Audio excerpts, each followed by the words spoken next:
Welcome to our world-renowned podcast, Invest in Her. I'm your host, Catherine Gray. I'm a TEDx and keynote speaker and author. Also, I'm executive producer of the movie Show Her the Money. Plus, founder of She Angel Investors and co-founder of the She Angels Foundation. Our weekly show features interviews with powerhouse women founders, funders, and change makers that are sure to inspire you. Let's go.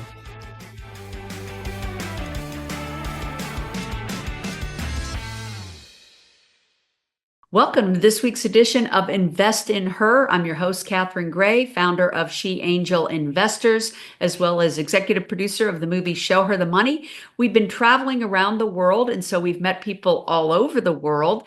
And so today I have on a guest from Europe. She is the co-founder of AtVenture Platform, and we're going to talk about what that's about and how it might be of interest to you. Please welcome to the show, Tessa de Flines. Hi, Tessa. How are you? Hi, Catherine. I'm doing well.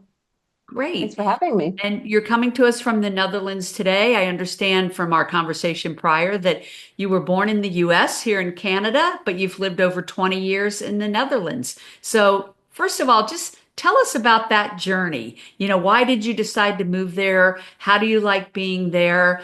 And I know it's the same in Europe from having traveled there that, women and diverse, entrepreneurs are underfunded. I know that's a focus of yours to create that, equal investment and wealth building for all. And so I love Yep. your mission, and I'm glad to be talking about that today. So, yeah, your journey to the Netherlands. Tell us a little bit about your background.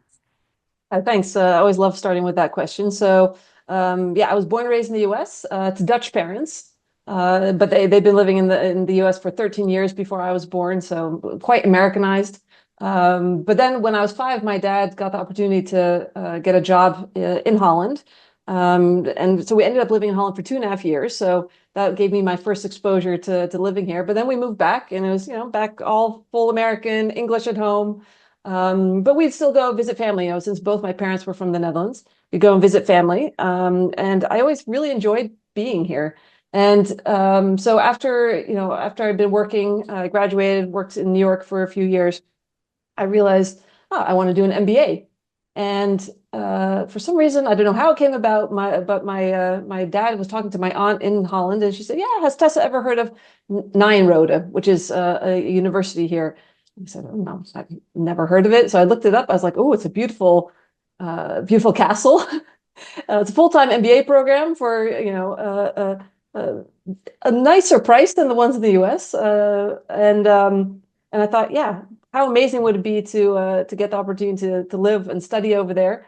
It was an international program, so English speaking, my Dutch wasn't that great at that time anymore. So yeah, I quit my job, took the plunge, and moved over and met my now husband during the program. And yeah, I loved it so much, I ended up staying, and it's been, yeah, I think this year is going to be 24 years. Wow. I love that kind of chutzpah that you just jumped in feet forward and head first and went for it. And what an incredible ride it has been because you took that chance. I think Yeah. so many of us get stuck in where we're at, where we're living, what we're doing, but to actually step out of that box and do something so exciting. And you mentioned a castle. I know I'm headed over back to Ireland this year and going to stay in a castle. And I've always wanted to do that. It's for our anniversary, but Oh, also going amazing. back for a big event that might be of interest to you. It's called Tech Found Her, which is a big summit for women in technology over in Europe. My friend Maren Murray puts that on. And I love what's going on in Europe. When I was traveling with our movie, Show Her the Money, it was so well received because, as you will attest, over in Europe, it's the same underfunding issue for women as it is here in the US. This is a universal problem that we have to fix, right? And I Exactly. love that that's your mission is to, you know, close the wealth gap. And yours is not just for women, but for also overlooked communities, people of color, Yep. trying to close that gap. And let's talk about how you're doing that, because I think people think, wow, that's a big endeavor to do that. But your AtVenture platform, how does it tackle that issue? Yeah. So, and by the way, this stemmed from my hobby. So I started angel investing 4 years ago, and that's really when I was confronted with yeah, this major gap, both on the funding side and on the wealth gap. It's on both sides that we have And these I major think one gaps. impacts the other, right? If you don't have Absolutely, enough people investing in angel investing and venture absolutely. capital where the highest profits are made, then you're Yep, not going to have the highest wealth. yep. So they're related, right? Absolutely. Yeah, exactly. So I started to become, more passionate about doing something to change at the time it was female focused funding gap. So I started being asked as a speaker. I became more vocal on it at LinkedIn, and also started to be asked to give trainings. And I thought, oh, okay, I really like this. And at the time, I was more of an advisor for scaling startups. So I started and I met someone who was just as passionate about the topic. And at some point, I also decided I want to fully invest in female-led companies. Outside of this, I'm part of an angel group called Great Stuff Ventures, which is we're 20 of us, but it's no not specifically focused on female-led companies. So I said any investments I do outside of that, I want it to be in female-led companies. And so um, yeah, as time went on, and I met my now co-founder, we realized we had this shared passion. But we also realized, yes, because there's groups that are women investing in women.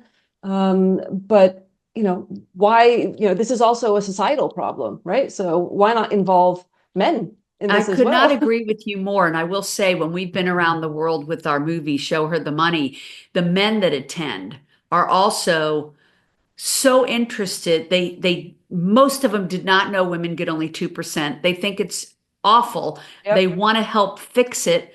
Yep. So many of them are girl dads. There's a whole Yeah. thing going on around the world where men are really starting to champion their daughters. And here we have this largest transfer of wealth in history because they're leaving their daughters their businesses, their wealth that didn't have used to happen even a decade or two ago.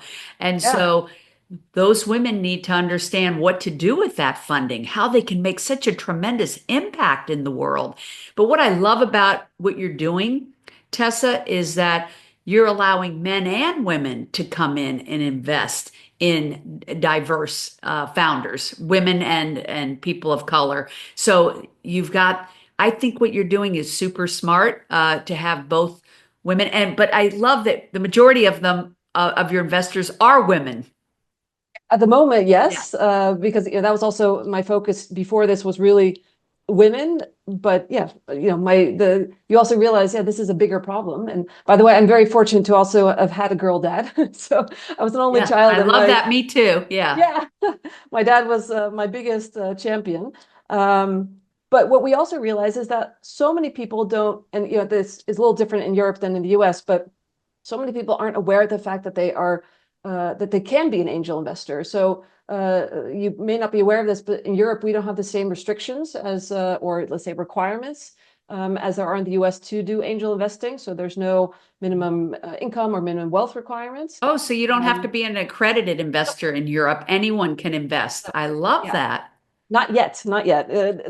Things could change, of course, but right now, that means that yeah, that we have a huge pool of people that, of course, we educate them, so we make them aware that it's high risk, but we also make it more accessible by saying they can start with small amounts. So we facilitate them starting with €2,500.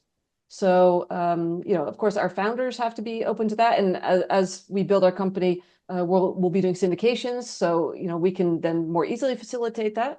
But we're also yeah, getting people to step in at very early stages in terms of amounts, so that they can experience it, learn, and as their wealth grows, they of course can start to do bigger and bigger tickets. So And it's so interesting you say high risk, and I say high risk, high reward. yeah, But also, um, what investment isn't risky, honestly? true, You true, invest in yeah, gold, maybe it goes up, maybe it tanks out. You know what I'm saying? It's like real true. estate, uh, any type of public market stock. It could go up or it could go bust. I just say any investment has some risk, Women just have to be better at not being risk adverse and jumping in and utilizing investing as a way of, I say, voting. Vote with your money. What products and services you want to see in the future. Speaking of that, what products and services would you like to see in the future that you're investing in? Can you share a couple of them with us? Oh yeah, I've done almost 30 investments now, so there's quite a lot, but I've a few that actually ties into what you just said. So I invested in a platform called Elfin, which is all about creating education for women to become more financially independent. So they have a platform. It's a little different. Maybe you've heard of well, of course, Ellevest has in the US has basically an investing platform. Right now, they're focused on education, but for me, I was really passionate about their mission. So it was their mission is to make 1 million women financially independent, and they're doing that through education, but and they're also working on different products. So that's something that ties into what you just said, that angel investing is only one form of investing, right? There's so many women don't even start with, let's say, yeah, let's well, it's never nothing's ever without risk, as you said, but say stocks or property, it just doesn't. They don't feel comfortable doing it. They don't feel like they can access the knowledge, and that's what Elfin targets. So that's one that I'm personally very passionate about. I also have several in the health space, and one that I love to talk about is Augmented. They have software that turns a 2D MRI scan into a 3D hologram that the surgeon can use to prepare his surgery. And basically, they're moving towards also being able to project it onto the patient in real time. So, for example, starting with the brain, where it'll get updated as the surgeon is operating, so they can more accurately target what they need to remove or place. Like they're starting with brain drains, for example. So Wow. that's And a woman came up with this innovation. yeah. So it's a female CEO and two male co-founders. And one of the male And I always co-founders. think dual gender, it makes a great team. I mean, Yeah, yeah, the yeah. most profitable companies do have both genders at the table. So, it's great to invest in dual gender, but to make sure that a woman is involved because every company needs both perspectives, right, at the table. I think Yeah, it makes it a stronger team. It's proven that they're more profitable. So, why wouldn't you want a dual gender team? So, I think that yeah. makes perfect sense. And I love what you're talking about. That sounds absolutely incredible and groundbreaking. Well, they're already active in the US, so hopefully we'll hear more of the. They had to wait for FDA approval, but they've gotten that now. So at least for phase Mm. one, for the actual operating, that's more later on the roadmap.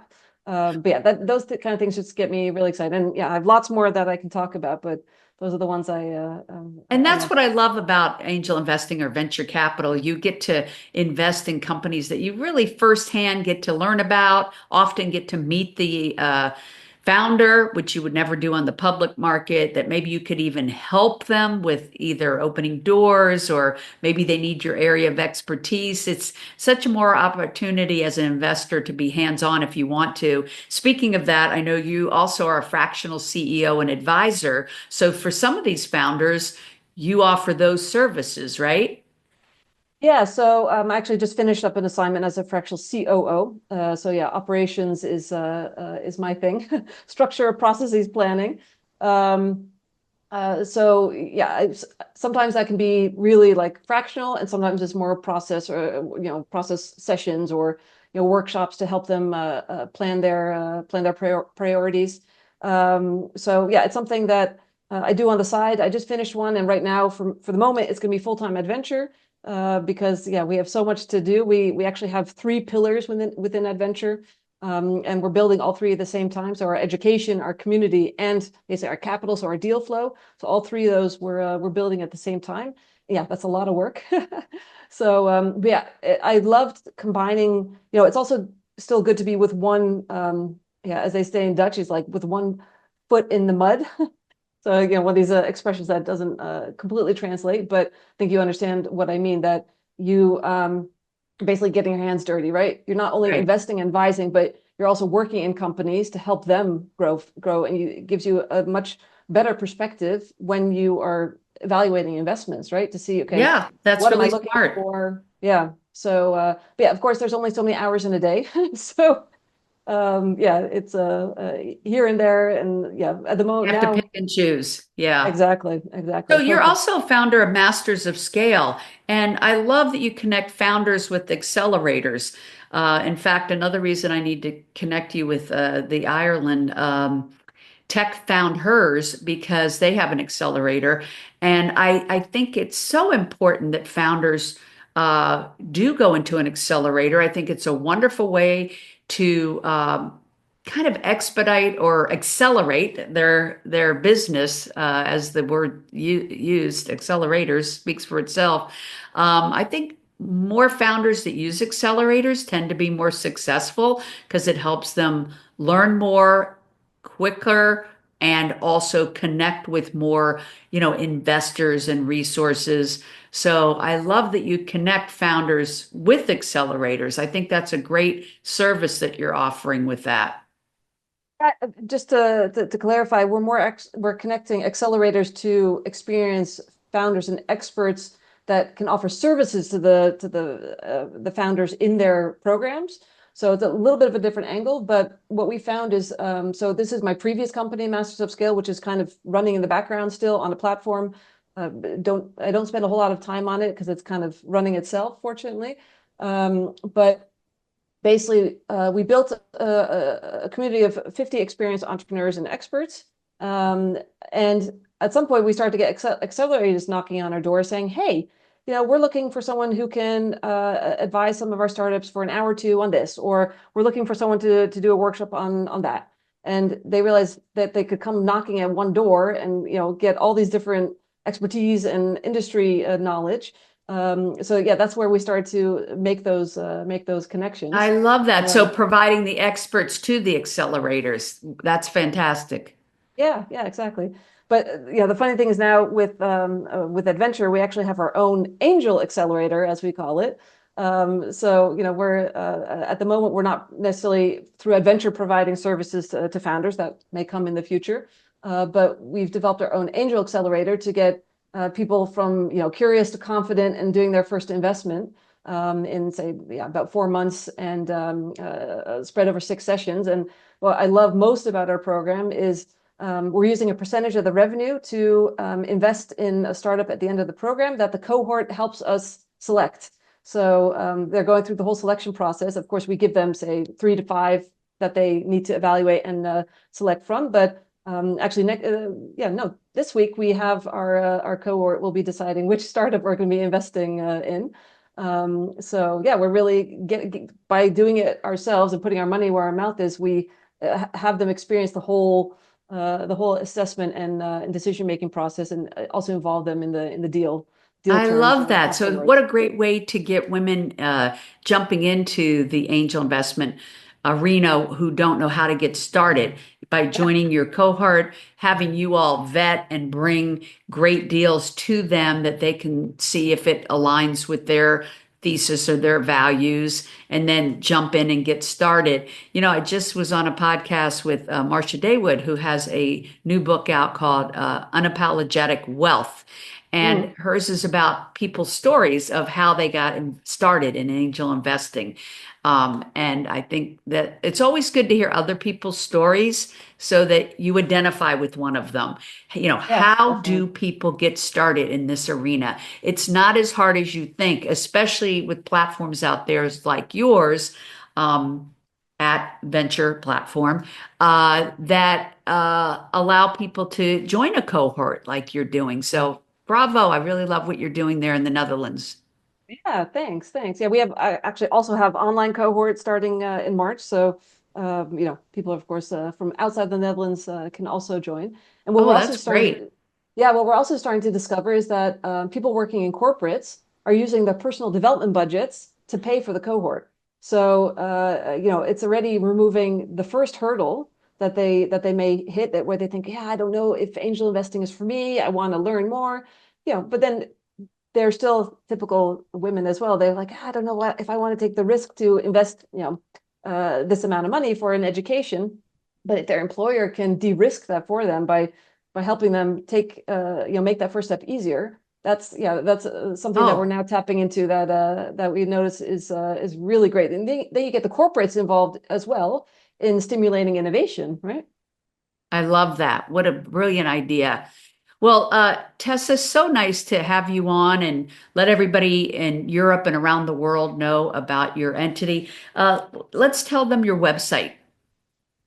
So it's adventureplatform.com. And And yeah, so that's we have our let's spell it for people who aren't AT. visually Yeah. watching us, but it's VEN. AtVenture platform.com.